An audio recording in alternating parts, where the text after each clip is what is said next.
सुबह का समय, हरे भरे गांव रामपुर में हल्की धूप फैल रही है। खेतों में किसान काम कर रहे हैं। चौपाल के नीचे बुजुर्ग बैठे हुक्का गुड़गुड़ा रहे हैं। बाजार में दुकानदार अपनी दुकानें सजा रहे हैं। रामपुर गांव छोटा था, लेकिन उसकी एक बात दूर दूर तक मशहूर थी। लोग कहते थे कि इस गांव में रहने वाली एक बूढ़ी औरत के पास हर मुश्किल का हल होता है। उसका नाम था जमुना बुढ़िया। जमुना बुढ़िया अपने छोटे से घर के बाहर बैठी टोकरी बुन रही है। उसके पास 2 बच्चे बैठे हैं। दादी, आप इतनी समझदार कैसे बनी? बेटा, गलतियां करके। फर्क बस इतना है कि मैंने उन्हें दोबारा नहीं दोहराया। तो क्या आप कभी शरारती भी थी? इतनी कि मेरी माँ मुझे देखकर कहती थी, या तो ये लड़की बहुत बड़ी बनेगी या हमें बहुत परेशान करेगी। गांव का बाजार। सेठ धनराज अपनी दुकान पर बैठा हिसाब लिख रहा है। अरे, जिसने उधार लिया है वो शाम तक पैसे चुका दे, नहीं तो ब्याज बढ़ जाएगा। सेठ जी, आपके ब्याज की रफ्तार तो बरसात के नाले से भी तेज है। और आपकी बातें बिना बुलाए मेहमान जैसी। सेठ धनराज गांव का सबसे अमीर आदमी था, लेकिन उतना ही लालची भी। एक गरीब किसान रामू घबराया हुआ चौपाल की ओर आता है। काका, मेरी मदद करो। सेठ धनराज मेरा बैल ले जा रहा है। अरे, बैल क्यों? मैंने उससे कुछ पैसे उधार लिए थे। फसल खराब हो गई, इसलिए समय पर लौटा नहीं पाया। चौपाल पर पंचायत बैठती है। सेठ धनराज, क्या थोड़ा समय नहीं दिया जा सकता? नियम तो नियम होते हैं। अगर मैं एक को छोड़ दूं तो सब यही करेंगे। सेठ जी, बस 1 महीने की मोहलत दे दीजिए। नहीं, आज बैल जाएगा। पूरी चौपाल में सन्नाटा छा गया, क्योंकि रामू का बैल ही उसके परिवार का सहारा था। जमुना बुढ़िया लाठी टेकते हुए चौपाल में पहुंचती है। अरे, यहाँ इतना सन्नाटा क्यों है? क्या किसी ने बंसी काका के चुटकुले सुन लिए? हरी बुढ़िया, मेरे चुटकुले नहीं, सेठ की हरकतें खतरनाक हैं। तो फिर बताओ, मामला क्या है? जमुना बुढ़िया पूरी बात सुनती है। सेठ, अगर मैं कोई ऐसा उपाय बताऊं जिसमें नियम भी ना टूटे और रामू का नुकसान भी ना हो, तो मानोगे? अगर तुम्हारा उपाय सही हुआ तो मैं मान जाऊंगा।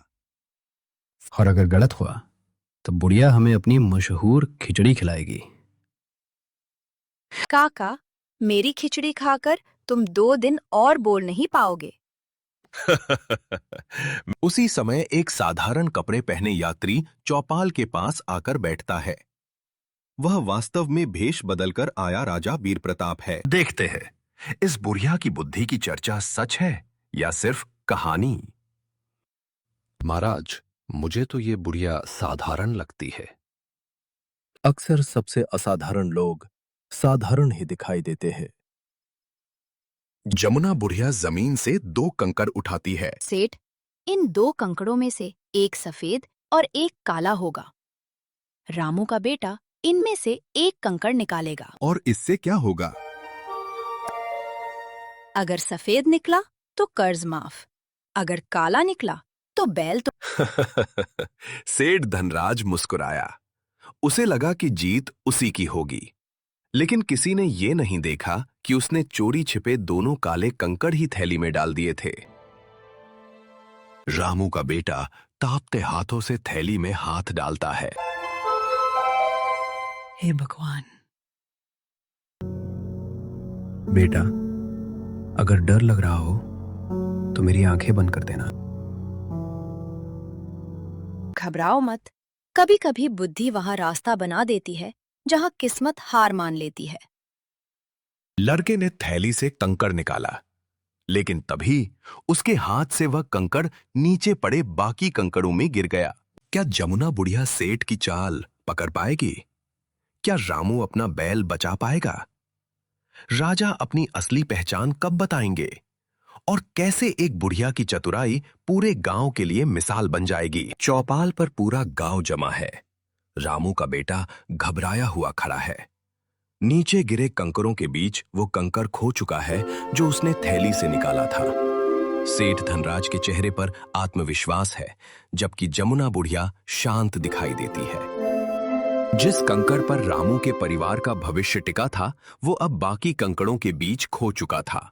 चौपाल में खामोशी थी, लेकिन जमुना बुढ़िया के चेहरे पर घबराहट का नामो निशान नहीं था।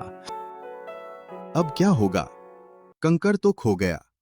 मैं हे भगवान, अब मेरा बैल चला जाएगा।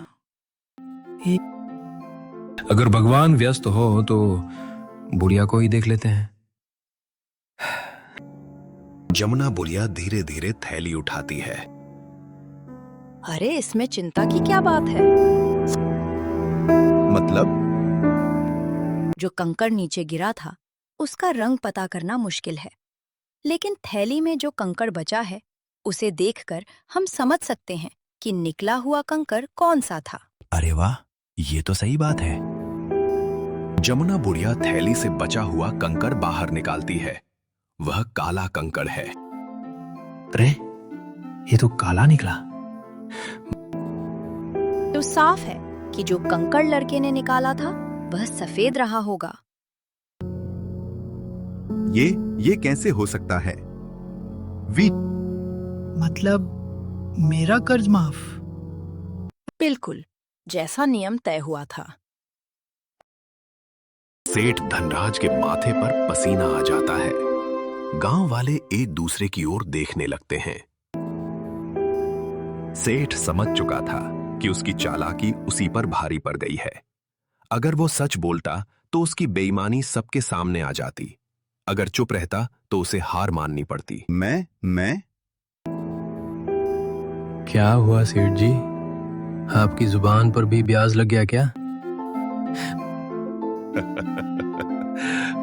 राजा और उनका सेवक दूर खड़े ये सब देख रहे हैं। महाराज, इस बुढ़िया ने तो बिना झगड़े के पूरा मामला सुलझा दिया। यही सच्ची बुद्धिमानी है, जो न्याय भी करे और अपमान भी न होने दे। सेठ धनराज सिर झुकाकर खड़ा है। सेठ, धन कमाना बुरी बात नहीं है, लेकिन दूसरों की मजबूरी का फायदा उठाना गलत है। मुझसे गलती हो गई जमुना। सेठ जी, अगर आप चाहें तो मैं धीरे धीरे आपका कर्ज। नहीं रामू, आज से तुम्हारा कर्ज खत्म। गांव वाले खुश होकर रामू को घेर लेते हैं। हाँ। अरे रामू, अब अपने बैल को मिठाई खिलाना मत भूलना। काका, पहले आपको खिलानी पड़ेगी। मुझे? मैं तो पहले ही बहुत मीठा हूं। राजा आगे बढ़ते हैं और चौपाल के बीच आकर खड़े हो जाते हैं। जमुना बुढ़िया, क्या तुम मुझे पहचानती हो? नहीं बेटा, लेकिन तेरी चाल बता रही है कि तू साधारण आदमी नहीं है। मैं इस राज्य का राजा वीर प्रताप हो। महाराज की जय हो। पूरा गांव राजा के सामने झुक जाता है। जमुना बुढ़िया मुस्कुराकर खड़ी रहती है। तुमने आज मुझे सिखाया है कि बुद्धि का संबंध उम्र से नहीं, अनुभव और नियत से होता है। और महाराज, न्याय का संबंध ताकत से नहीं, इंसानियत से होता है। आज से तुम्हें राज्य की जन परामर्शदाता की उपाधि दी जाती है। जमुना बुढ़िया हंस पड़ती है। महाराज, इतनी बड़ी उपाधि मत दीजिए। गांव वाले फिर मुझे मुफ्त की सलाह देने भी नहीं छोड़ेंगे। अगर बुढ़िया मंत्री बन गई तो मेरा क्या होगा? तू चिंता मत कर, तुझे राज्य का आधिकारिक हसोड़ बना देंगे। शाम का समय, सूरज ढल रहा है। गांव के बच्चे जमुना बुढ़िया के आसपास बैठे हैं। दादी, अगर आपको पहले से पता था कि सेठ धोखा देगा तो आपने उसे रोका क्यों नहीं? बेटा, कुछ लोगों को समझाने के लिए शब्द काफी होते हैं, लेकिन कुछ को अपनी गलती का आईना दिखाना पड़ता है। तो क्या सेठ अब अच्छा इंसान बन जाएगा? अगर इंसान अपनी गलती मान ले तो उसके बदलने की शुरुआत वहीं से हो जाती है। रात का समय, गांव में शांति है। चौपाल खाली हो चुकी है। दूर कहीं बैलों की घंटियां सुनाई दे रही हैं। उस दिन के बाद रामपुर गांव में जब भी कोई मुश्किल आती, लोग ताकतवर आदमी के पास नहीं बल्कि समझदार इंसान के पास जाते, क्योंकि उन्होंने अपनी आंखों से देख लिया था कि चतुराई का सबसे अच्छा उपयोग दूसरों की मदद करने में होता है। याद रखना, बुद्धि का असली मूल्य तब है जब उससे किसी का भला हो। सच्ची चतुराई वो नहीं जो दूसरों को हराए, बल्कि वो है जो बिना किसी का अपमान किए न्याय दिलाए।